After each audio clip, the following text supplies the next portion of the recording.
This is the interview that got me kicked out of Public Enemy. The dollar is playing out. Everyone is using plastic. I think they're going to go past the America. They're going to go right to the chip that they're going to put in people. They're going to have a chip in your ass and one in your hand and one in your forehead. When you go to buy something, they're going to scan the chip in your hand or your forehead and they're going to deduct it from your bank account. Now, I'm not saying this to scare you. What was she trying to say to us, though? Stepping out of a white vehicle, walking down the street, just bearing her soul to us, trying to communicate with us. Are you following me? Ending up in the 33rd parallel. There's that number 33 again. Ending up in the 33rd parallel where Kennedy was shot. Being shot down. Face down, blue blood coming out of her body, spelling the word groupthink. What does that mean to you?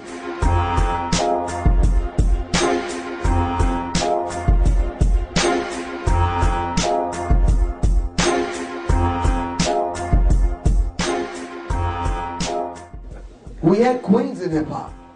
I don't know what happened. The queens turned into something else. And I'm finding legs open now, like inviting people in. And I'm seeing more interracial couples now. I'm seeing some stuff that, you know, in a minute, we're going to check out of here because I'm seeing legs open.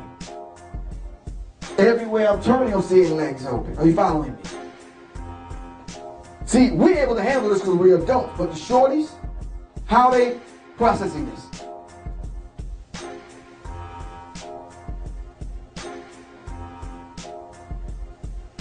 Let me get to one of my points here. I can't talk about that. Too many brothers in the room that don't got dates. Hold on. This has become the commercial now, brothers and sisters, that when you go out, this goes out ahead of you. In the rap video, in the magazine. So now when you come behind it, trying to represent true black womanhood and motherhood, you don't get the respect.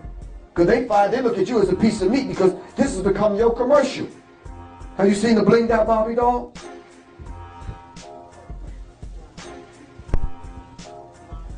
This kind of madness is being fed to the children. See, but I think that's their point. A man's mind is elevated to the status of the women he associates with. We have to understand that. We're going to talk about the U.S. military dropping the gay bomb in a minute. Because this chemical and biological warfare has been put among us. And it's growing, and this is something that we just have to deal with, and we cannot escape it. Are you following me? And this is real. But you see, this is, if homosexuals are taking their particular sexuality serious, all right, then you don't have to do this. Are you following me? So we have to understand that.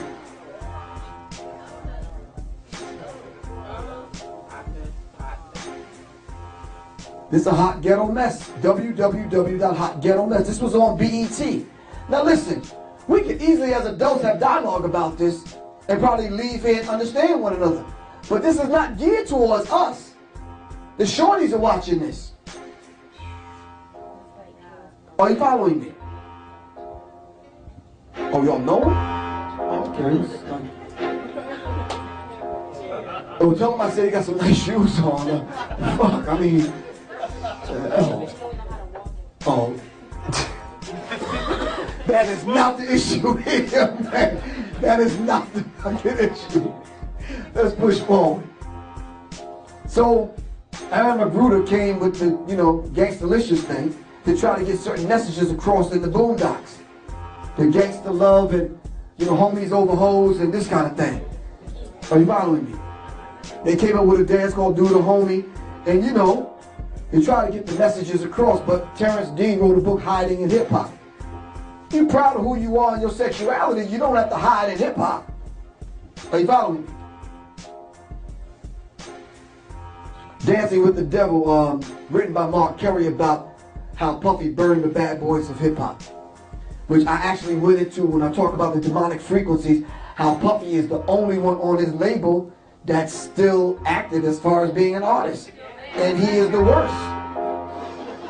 He done used everyone else and sacrificed his friend Biggie. Are you following me? Sacrifice Shine. Mace went left. Went to the Christian thing. Tried to come back. Signed with the G Unit. His first song was 300 Shots. killing niggas, bitches, and hoes in the song, but he's a pastor.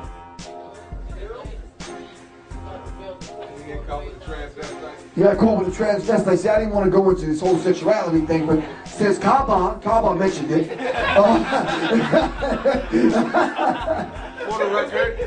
For the record, Kaba mentioned it. You see, murder masonry run up on me in Atlanta. Like one of the other rappers tried to do. I'm not going to mention his name, but it was very unsuccessful. Very unsuccessful. No, I'm not going to get into his name because I don't want to put him out there because I don't want to anger him anymore. Because he tried to act tough that day, and that don't work with me. I know I'm a little dude, but that just don't work with me. Especially where I live, and I got access to heat, that don't work with me. You understand what I'm saying? I'm like, dude, stop that, man. Talking about don't ever mention the word Illuminati or Freemason or whatever, because Professor Griff will talk about you. He tweeted this to some people, and somebody called me and said, you might want to give so-and-so a call, whatever. Seen his ass at the mall, tapped him on the shoulder. All right, I'm going to skip through some of this because you've seen some of this before. I don't know what these people's agenda is, but I think what they need to do is stop hiding and let us know what the agenda is. Are you following me? And this is Puffy. Yeah, she spelled it out, but so many people wrote her off because she's worn out 4 or 5 pair of knee pads. Are you following me? So we didn't really believe her. But you know who I did believe? Farnsworth dude. Oh, yeah. He said, excuse me? Yeah, but he openly admitted that he used to hide in the next room and watch men and women coming in and out of Puffy's room, because whatever. But I say all that to talk about the effeminization of the African male inside of the context of a genre of music that was supposed to have been the voice of the voiceless. So that every time we present ourselves in a strong manner, our open enemy has to set up and have us go through these rituals that effeminize us. So now it's a ritual in Hollywood that you put on a dress. Are you following me? It's a ritual that you take it up the ass or get shot in the ass or kicked in the nuts. Think of the movies that we've seen that strong black men are in. Right. So we have to understand that. So now when it reaches Africa, and Africa takes on this kind of likeness, so to speak, and mimic black people from America, then we end up with something like this. And we end up getting to an argument between Irritated Genie and Kidi Obiowadu on LIB Radio in LA. And now we got to solve that dispute. That these pictures are coming out of Ghana. Grown men dressing up like women to mock women.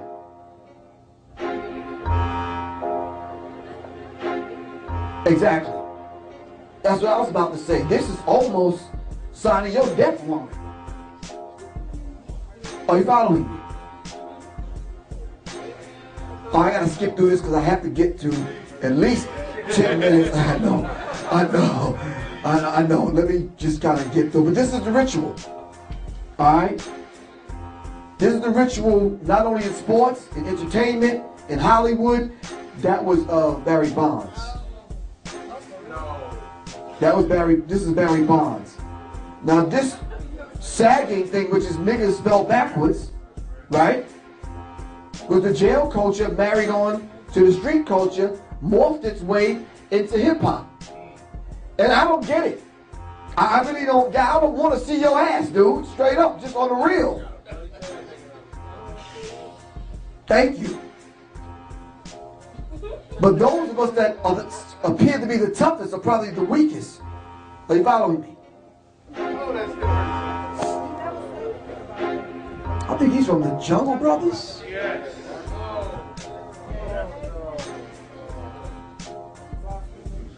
You said, what is that? You're in shock. Okay.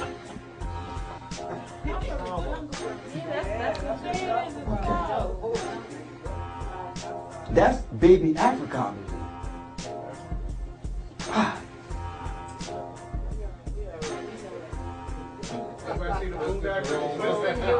Oh yeah, we definitely seen it. But I'm showing these to say that the ritual is in full effect. Are you following me? Okay, let me skip over some of this. We talk about Eddie Murphy's first single being Put It In Your Butt and that. Oh yeah, I'm not lying, this is real, I'm not making this stuff up. But it starts deeper, you know, than we ever could imagine. Are you following me? The effeminization of the African male.